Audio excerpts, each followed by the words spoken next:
Открывая встречу сотрудников аппарата омбудсмена со студентами третьего курса юридического факультета АГУ, декан Сергей Цмыр отметил, что, говоря о государстве и человеке, важно в первую очередь помнить о правах и свободах. И это, наверное, самое великое благо в любой стране. Любая страна, которая называет себя демократическое, правовое государство, но использует иные методы управления в этой стране, формально называет себя таковой. Как вы понимаете, история нашей государственности достаточно долгая, и мы гордимся этой историей, начиная с VIII века. Но в истинном понимании строительства государства мы достаточно молодое государство. И те права и свободы гражданина и человека, которые закреплены в нашей Конституции, это некий символ, к которому мы все вместе должны идти. И благодаря вам, пока студентам, мы надеемся, что эти символы, которые обозначены в основном нашем законе, будут в вашу бытность, когда вы начнете работать, реальной действительностью.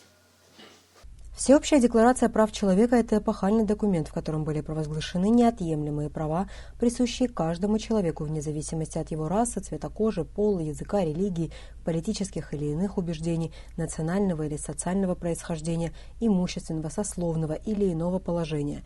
Декларацию переводят чаще, чем любой другой документ в мире. Ее текст существует более чем на 500 языках. Юрист отдела по работе с обращениями аппарата уполномоченного Астан Хашик рассказал про историю документа, его первоначальные задачи и время, в которое декларация была разработана и принята. Сами права человека, они прошли очень длительный период развития, но конкретный, самый последний такой виток своего развития права человека получили после Второй мировой войны. И всеобщую декларацию прав человека составил именно тот мир, который пережил эти ужасы Второй мировой войны. И декларация должна была оградить людей в будущем от повторения тех ужасов, которые были во время Второй мировой войны.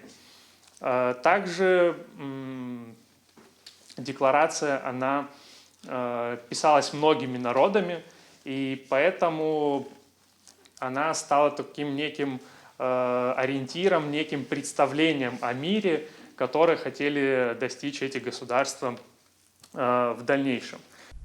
Положения Всеобщей декларации прав человека нашли отражение на страницах действующей Конституции Абхазии. Об истории документа в нашей стране рассказала начальник аппарата уполномоченного по правам человека Саида Шамба.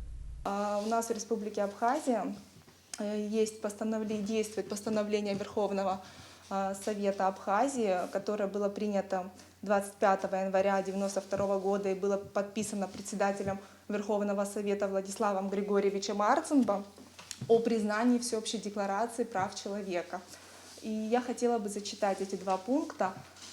Согласно данному постановлению, Верховный Совет Абхазии постановляет признать Всеобщую декларацию прав человека, принятой Генеральной Ассамблеей ООН 10 декабря 1948 года.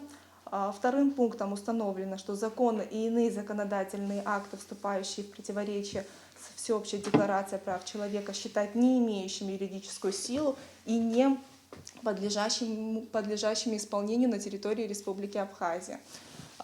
Позже, в 1994 году, как известно, была принята действующая Конституция Республики Абхазия, в которой также в главе 2, закрепляющей права и свободы человека и гражданина, в статье 11 закреплено такое положение, что Республика Абхазия гарантирует права и свободы, закрепленные во Всеобщей декларации прав человека и в Международном пакте о гражданских и политических правах, в Международном пакте о социальных и культурных правах.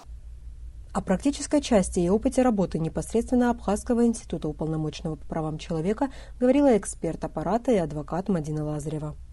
В нашей стране, в Республике Абхазия, в 2016 году был учрежден Институт уполномоченного по правам человека именно как независимый, неподотчетный другим государственным органам механизм, но одновременно это является также государственным органом, который был учрежден в целях обеспечения гарантий государственной защиты прав и свобод человека и гражданина, соблюдения и уважения органами государственной власти прав и свобод человека.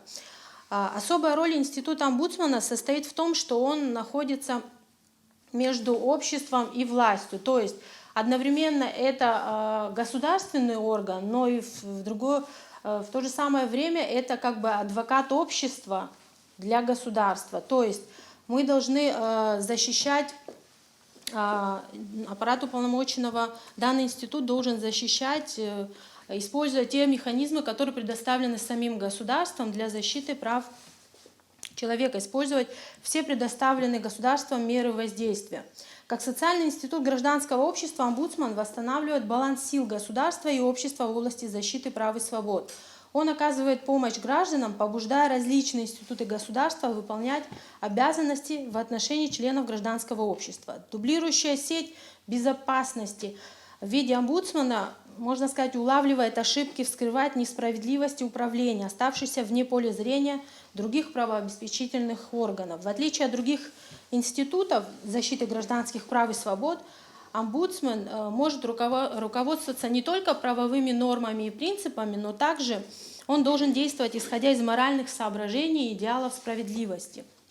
Студентам показали видео, посвященное правам и свободам человека. Встреча проходила в интерактивном формате. Будущие юристы активно принимали участие в диалоге, отвечая на вопросы и задавая их. Элеонора Гилаян, Георгий Кутарба, Абаза ТВ.